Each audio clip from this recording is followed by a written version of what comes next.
Good afternoon, everybody. My name is Alexander. I'm going to tell you a bit about the investment activities at DOEN.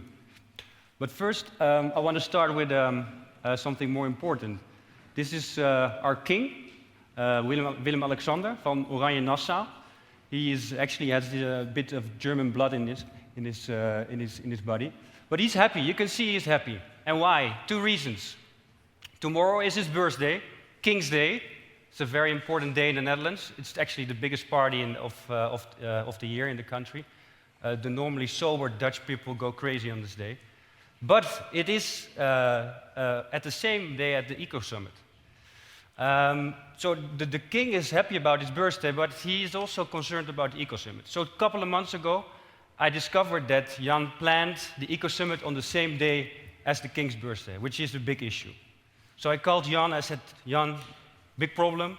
The Dutch servants of the king cannot come to your conference because the king will not allow us to come. We have to celebrate for him in the country, in Amsterdam or whatever.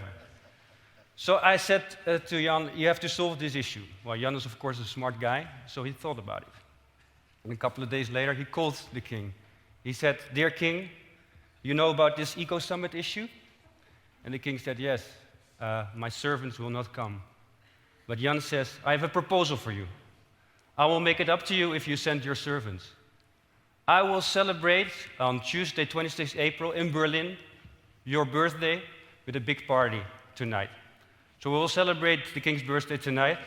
And also, Jan, he offered to come to Amsterdam with the Ecosummit. And that made the king very, very happy, man. Well, thank you, everybody. Let's go to business now. So DOEN, actually quite a different investor than other investors here in the room.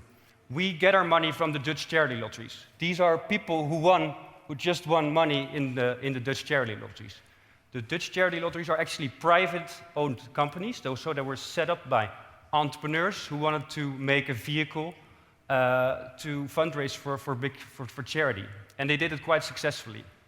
Over the last 20 years, they operated more than 5 lotteries in the Netherlands, in Sweden, in the UK, and they're doing pretty well. Annual revenue is growing every year, and today, or last year, they raised more than 1.5 billion for charity. So they donate this to big A-label charities such as Greenpeace, World Life Fund.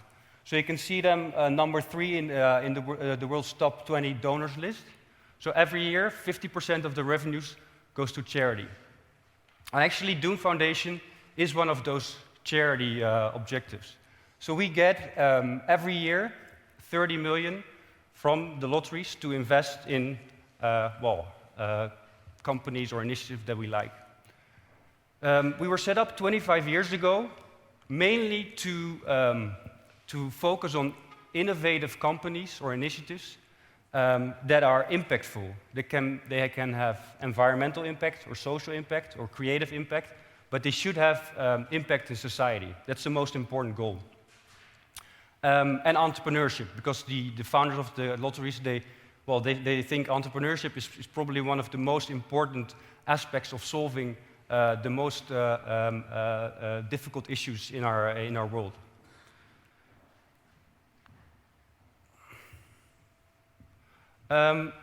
So I already told we get an annual income from the lotteries of 30 million a year, plus proceeds from our existing portfolio. And we actually run an evergreen fund. So we have now more than 100 million invested, and all the proceeds we get from the portfolio, we immediately reinvest in more companies. So we're actually growing quite quickly last couple of years. Our focus is mainly on 3 main themes. First one is green. This is, mainly clean tech. Second one is social, and this is businesses that have a social business model. And the last one is creative, which is much more in the area of culture and design. And this is also much more grant-based. The others, we are quite flexible in how we work, so we can do loans, we can do grants, we do equity. So we use quite a few instruments. But this presentation is mainly focused on the investment side of the foundation. And per main theme, we have a geographic focus. So for instance, in energy, we focus on the Netherlands, we focus on India, and we focus on East Africa because, well, we focus on markets where the need is the biggest and where we can use our money the best. Our main investment criteria are, of course, impact, always the most important one. True innovation, so we don't invest in copycats. Strong entrepreneurship and scalability. We only have 30 million available per year, so we have to look at companies that can really make the money work.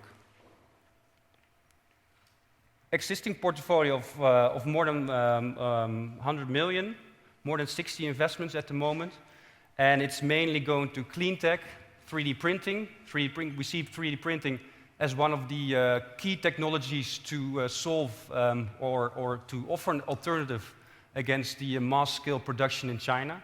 And we believe that many 3D printing companies can play a role in that, and also to get business back to, well, countries in Europe and have, well, new jobs there. Others are mobility, web mobile platforms with a social business model, food, fintech, and microfinance. Microfinance is something from the past. We don't invest actively in that anymore, but we still have two companies in that sector. So I want to just run you quickly through the portfolio, because that gives the best overview of what we do. So the New Motion, maybe you know it, they are also quite active in Germany. They're the European leader in charging services. And they're doing very well. I heard just this week that they are launching a big partnership with a German Autoverein movement, ACV, I don't know, but it sounds impressive. You agree, I hear. Yeah. 3D Hips. This is actually one of our 3D printing companies. It's called the Airbnb of printing, of 3D printing. So what it does, if you don't own a 3D printer, but your neighbor does, you can still upload a design from the internet, use the printer of your neighbor if he's linked to the platform, and you can use his printer to make your, well, product or whatever you want to make. And you see that actually in the industrial printing area, which is growing much more quickly than the consumer market, that this is picking up very quickly. A very interesting company to watch out for. Wevolver Solar, Sven will be talking about that later because he is one of the founders. Well, it's crowdfunding for solar projects. This is a company called Simpa Networks, actually like Mobisol, but then in India, pay-per-use solar systems. Very nice company, market leader in India. This is Wevolver. It's actually a platform that helps makers to work together in a digital way. It's really an innovation platform. So you also see a lot of, they focus on the consumer market, but you see that also many big companies who have problems with mainstreaming their or streamlining their R&D internally, they want to use the platform to work internally on R&D projects.